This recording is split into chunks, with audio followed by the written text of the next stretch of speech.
여러분, 신앙의 근거가 되어지는 그러한 여러 가지 언약들이 있습니다.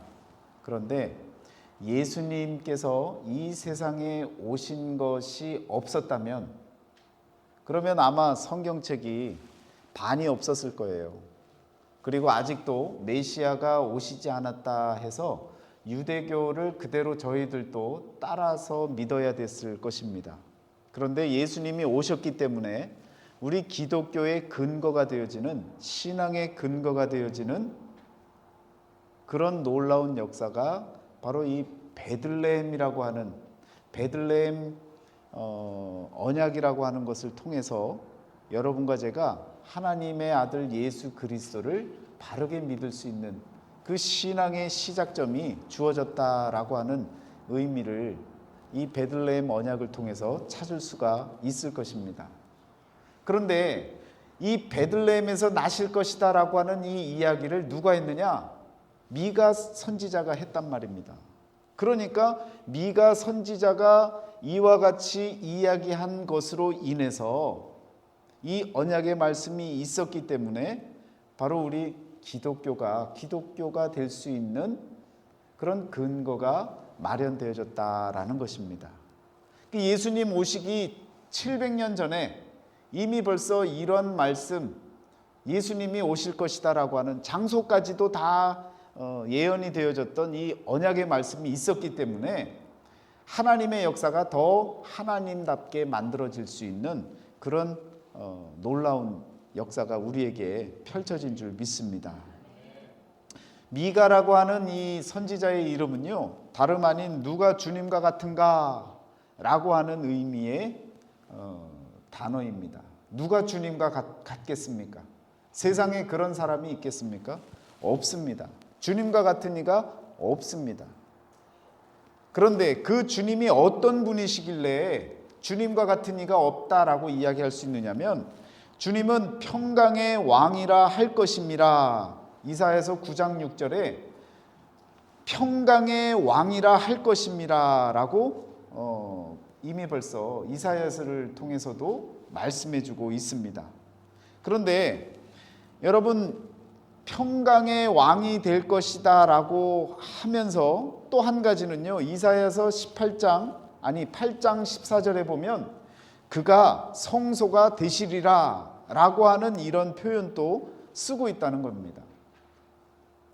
여러 차례 말씀드리지만 사람이 어떻게 빌딩이 됩니까? 사람이 어떻게 물질이 되어질 수 있습니까? 그런데 그가 성소가 되시리라 라고 이사야는 하나님의 말씀을 대언했을 뿐입니다. 그런데 정말 예수님이 오셔서 성전을 헐라, 어떻게 43년이나 되어진 이 성전을 헐라고 하고 사흘 만에 네가 짓겠다고 만드느냐, 그런 말을 어떻게 할 수 있느냐, 참나마도다. 이런 표현들이 성경에 나오지 않습니까? 예수님은요, 자신의 육신의 몸을 가리켜 성전이라고 말씀하고 계시는 것입니다. 이사야는 그냥 대언했을 뿐인데, 여러분, 거의 1000년 가까운 시간이 지나서 한 사람이 나타나서 자신의 몸을 성전이라고 이야기하고 있는 이 표현 자체가 하나님의 언약의 말씀을 성취시키는 놀라운 표현이 아닐 수가 없다는 것입니다. 여러분, 그래서 누가 주님과 같은 사람이냐? 미가가 이렇게 자신의 이름을 밝히면서 여러분, 이 이름의 뜻대로 어떤 누구도 주님과 같이 평강의 왕이 되어지실 분이 없고 또한 성소가 되어지실 분이 없는데 그와 같은 분이 바로 우리 주님이다 라고 하는 것을 바로 미가서에서 설명해 주고 있는데, 그 미가가 바로 예수님이 베들레헴에서 나실 것이다 라고 하는 그 베들레헴 언약까지도 여러분 이미 예수님이 나시기 전 700년 전에 그렇게 선포를 하셨던 것입니다. 요한복음 7장 41절에 보시면요, 이런 표현이 나옵니다. 어떤 사람은 그리스도라 하며 어떤 이들은 그리스도가 어찌 갈릴리에서 나오겠느냐. 여러분 갈릴리에서 그리스도가 날 수 있습니까? 없습니다. 그런데 왜 이런 말을 했느냐면 예수님이 살았던 청년기까지 살았던 그 지역이 갈릴리였습니다. 그러다 보니까 많은 사람들이 이 사람이 그리스도라고 이야기를 하니까 어떻게 갈릴리에서 그리스도가 날 수 있느냐. 성경에는 그렇게 나와 있지 않다. 하나님께서는 그렇게 말씀하시지 않으셨다. 여러분 알고 보니까 예수님은 베들레헴 태생이신 거죠. 그러니까 이론으로만 알고 있는 신앙인들은요, 실제로 나타났던 그 예수님을 보면서도 맞는 말은 하고 있지만 그 예수님을 믿을 수가 없었던 거죠. 그러나 예수님의 그 태생은 베들레헴에서 나셨다라는 것으로 우리가 성경을 통해 알 수 있지 않습니까? 그래서 나다나엘이 찾아와서도 마찬가지로 이렇게 얘기하지 않습니까? 나사렛에서 무슨 선한 것이 날 수 있느냐? 갈릴리에 속한 한 촌구석이었던 그 나사렛. 그러니까 나다나엘이 볼 때는 당연히 성경에도 나와 있지 아니하는 미가 선지자가 이야기했던 그 베들레헴이 아닌데 어떻게 그곳에서 선한 이가 무슨 선한 것이 날 수 있겠느냐라고 이와 같이 반문하고 있는 것입니다. 결국은 나다나엘도 시간이 지나서 정말 예수님이 그곳에서 나셨구나 라는 것을 알았을 것 아닙니까? 여러분 기본 지식은 있으셔야 됩니다. 하나님 말씀에 근거한 기본 지식은 있으셔야 돼요. 누가 나타나서 갑자기 내가 그리스도라고 얘기하면 아니 태생이 베들레헴이 아닌데 어떻게 당신이 그리스도라고 얘기할 수 있느냐 이야기할 수 있어야 되는 거예요. 그런데 이 지식만큼 또 없는 겁니다. 이 기본 신앙의 상식도 없는 거예요. 그러니까 한국 땅에 200명이 넘는 사람들이 다 자신이 예수라고 얘기하는데 아무도 나다나엘과 같이 이러한 여러분 성경에 근거한 답변을 아무도 못하고 있는 거예요. 영적인 사람이라고 하고 나타나고 무언가 신비한 이야기를 하는 것 같고 무언가 여러분 기적을 일으키는 것 같으니까 그리스도라고 믿고 따라가는 거예요. 그래서 많은 이단들이 계속해서 일어날 수 있는 겁니다. 여러분 하나님의 말씀을 바르게 하셔야 돼요. 구약 말씀이 필요 없는 것이 아닙니다. 예수 그리스도를 드러내기 위한 그림자 역할을 했던 이 구약 말씀을 잘 아셔야 내가 예수요 라고 이야기하는 많은 여러분 이단들을 여러분들이 배격할 수 있는 거예요. 그런 말씀에 대한 이해가 없으면 하나님 말씀에 대한 지식이 없으면 어떤 일이 벌어질 때 여러분들이 막아설 수가 없는 겁니다. 하나님 말씀 바르게 하시고 하나님 말씀 의지하며 믿음으로 살아나가시기를 축원합니다. 갈릴리도 아니고 갈릴리에 속한 나사렛도 아니고 나사렛에서 열심히 목수 생활을 도왔던 예수님이었다 보니까 나사렛 예수 하는 거예요. 그런데 그가 태어난 곳은 베들레헴 아니었습니까? 여러분 베들레헴이라고 하는 이 단어가 갖고 있는 의미가 뭐라고 했습니까? 떡집입니다. 떡집. 떡집에서 예수님이 나신 거예요. 그럼 이 무슨 떡집입니까? 예수님이 무슨 떡이라고 얘기하셨어요? 살아있는 생명의 떡이니라. 할렐루야. 여러분 생명의 떡이십니다. 그분이 어디서 나셨어요? 떡집에서 나셨다고요. 영적으로 보면 참 말들이 너무 잘 어울리지 않습니까? 떡집에서 떡이 생겼는데 그 떡이 무슨 떡이냐? 생명의 떡입니다. 여러분과 저에게 하나님께서 주신 생명의 떡, 그 떡을 먹는 자는요 절대로 멸망치 않는 것입니다. 생명의 떡을 날마다 여러분 잡수셔야 돼요. 맛있는 것 골라서 이것저것 찾아다니면서 먹는 것도 재미지만 생명의 떡을 먹는 것만큼 귀하고 재미있고 기쁘고 감사한 일이 어디 있겠습니까? 귀한 주일을 지켜나간다는 것은요, 생명의 떡을 찾고자 여러분들이 모든 것을 다 포기하고 모든 것을 다 정리하고 이 자리에 나오신 것입니다. 그런 의미에서 여러분 서로를 축하하시길 바랍니다. 잘 오셨습니다. 여러분 정말 잘 오신 거예요. 생명의 떡을 드실 수 있다라고 하는 것, 하나님의 말씀을 머금고 살아갈 수 있다는 그 자체가 귀하고 감사한 일인 줄 믿습니다.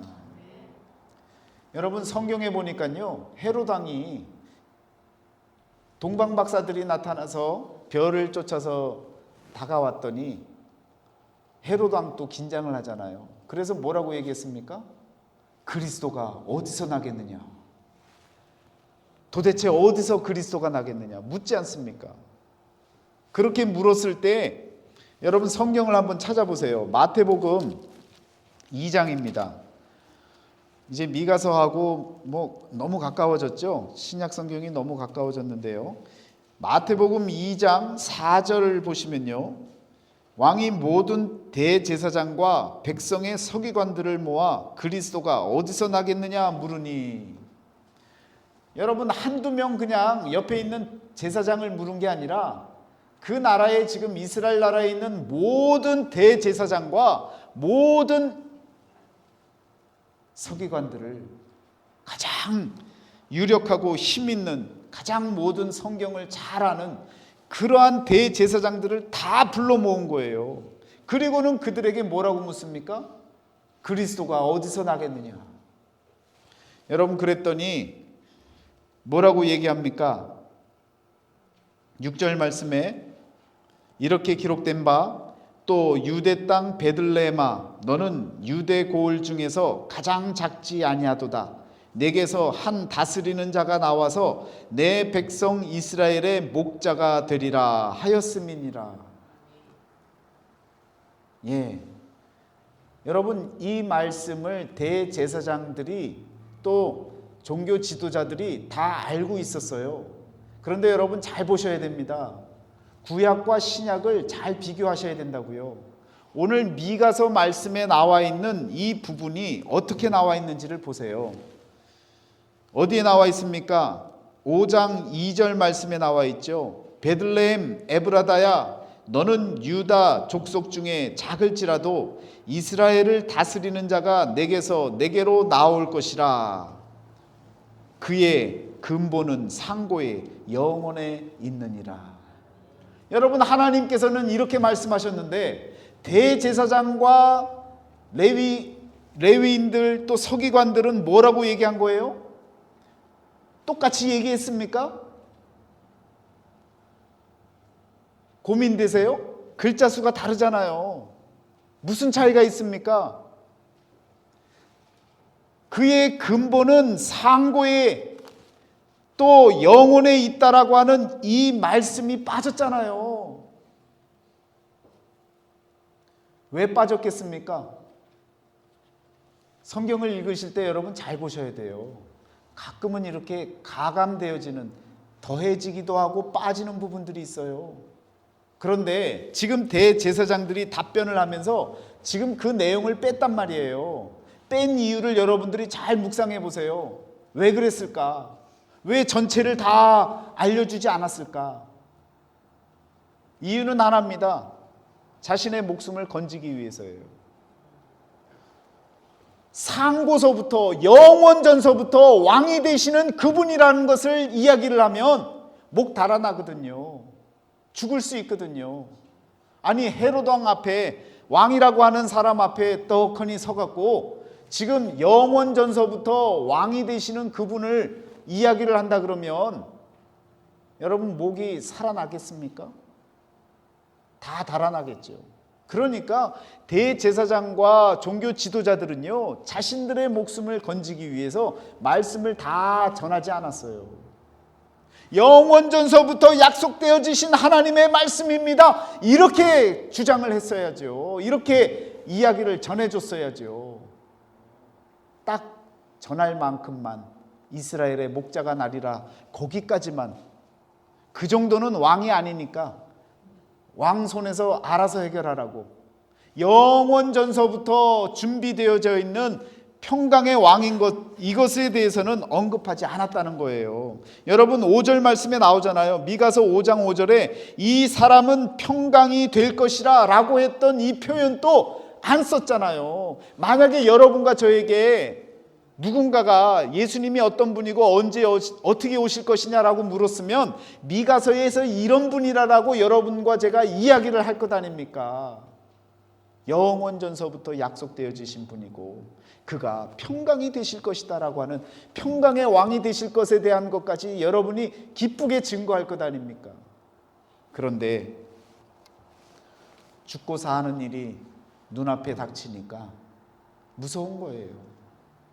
그래서 여러분 대제사장은요, 말씀을 다 알고 있었지만 끝까지 입으로 내뱉지 못한 겁니다. 여러분 하나님의 말씀은요, 가감하는 게 아니에요. 있는 그대로 증거하는 거예요. 이럴 때 이렇게 얘기하면 안 되겠지 하고 빼고 전하는 것이 아니고, 이럴 때는 더 더해서 이야기를 해야지, 그러면 사람들이 더 좋아하겠지. 아닙니다. 하나님의 말씀은 있는 그대로를 증거하는 거예요. 그런데 지금 세상은요, 하나님 말씀을요, 이거 빼고 저거 빼고 원하는 거 다 취해서요, 그래서 자신들의 주장을 뒷받침하는 그런 증거물로, 그런 소스로만 여러분 이 성경을 사용하는 경우들이 많습니다.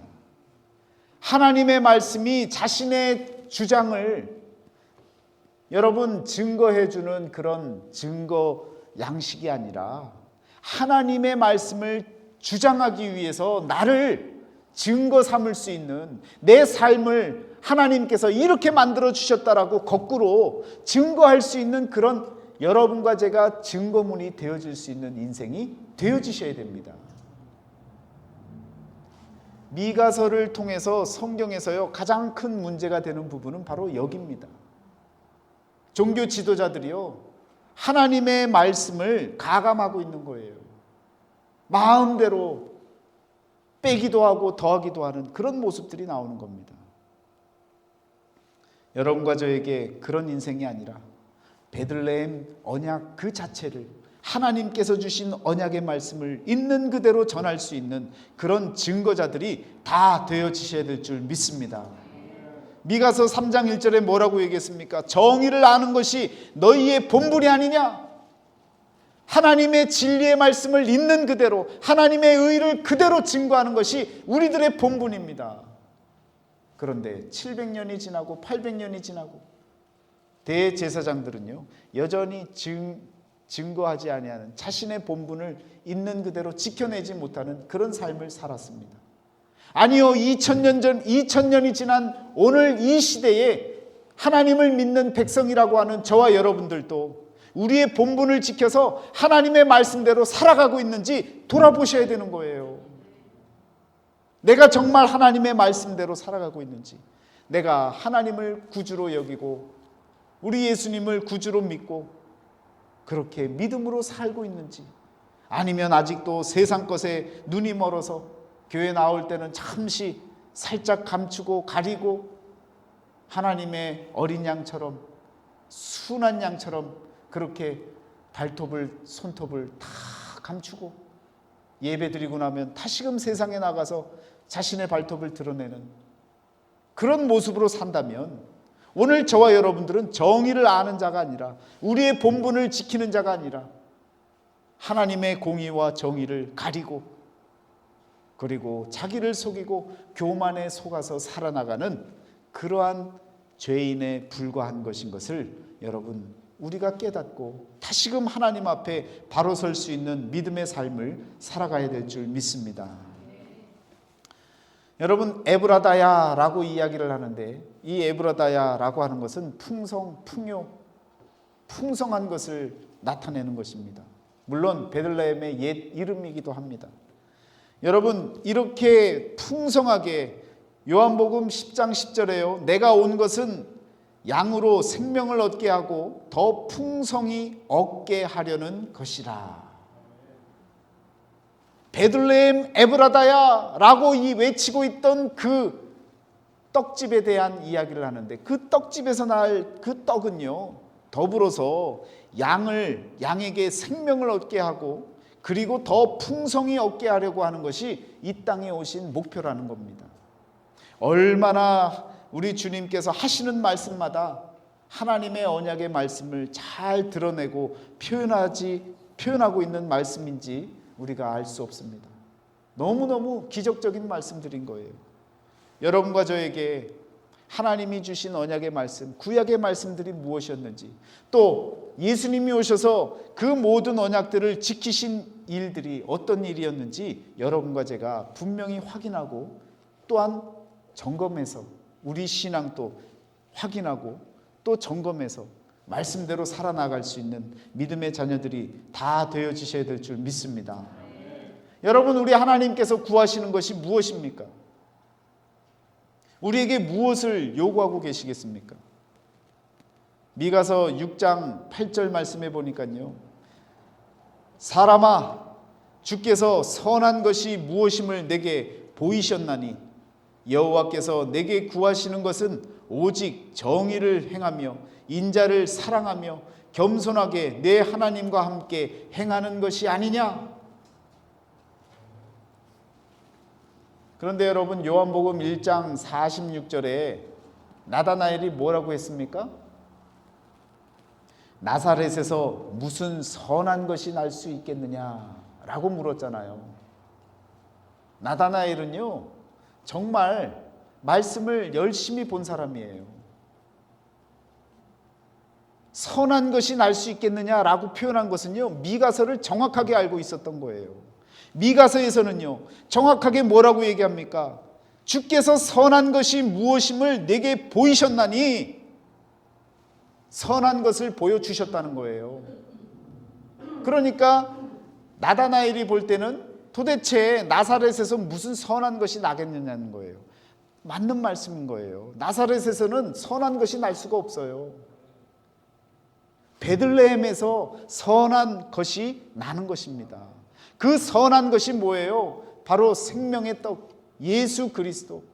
그분이 하나님 앞에 나와 희생양이 되셔서, 여러분, 희생양으로 드려졌던 그 한자의 선자가 되어지시는 그 선한 어린 양이 되신 예수님, 그분이 나신 것 아닙니까? 한마디도 성경에 나와 있는 표현이요, 허투루 쓴 표현이 없다는 거예요.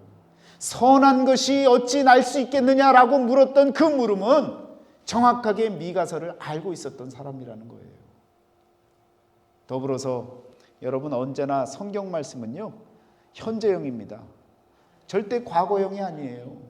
구약을 본다고 해서 과거 사실을 우리가 읽었다고 해서 과거의 내용이 아닙니다. 아브라함 내용을 봤다고 해서 아브라함과 저희가 4,000년 떨어져 있는 사람이니까 4,000년 전의 일이고 나는 나고, 아닙니다. 여러분, 성경 말씀은요, 영원전서부터 영원까지 오늘 저와 여러분들에게 주시는 생명의 말씀, 살아있는 말씀, 현재적인 말씀입니다.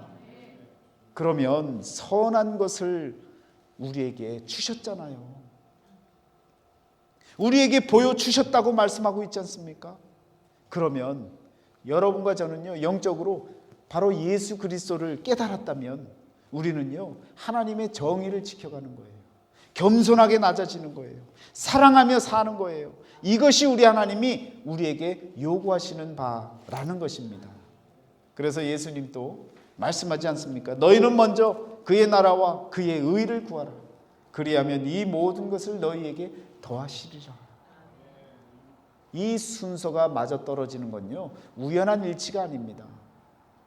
구약의 말씀, 신약의 말씀이 하나이고 그 말씀이 합쳐져서 바로 선하신 예수 그리스도가 드러나기 때문에 모든 말씀이 일치되어지고 하나 된 것을 여러분과 제가 올바로 깨닫고 말씀 안에서 정말 베들레헴의 언약이 무엇이었는지를 다시금 미가서를 통해서 깨닫는다면, 미가서는요, 그냥 성탄절에 한번 나타나는 인용되어지는 말씀이 아니라 우리가 신앙을 갖게 되어줄 수 있는 그 근거를 제시할 수 있는 중요한 말씀이라는 사실을 기억하시기를 바랍니다.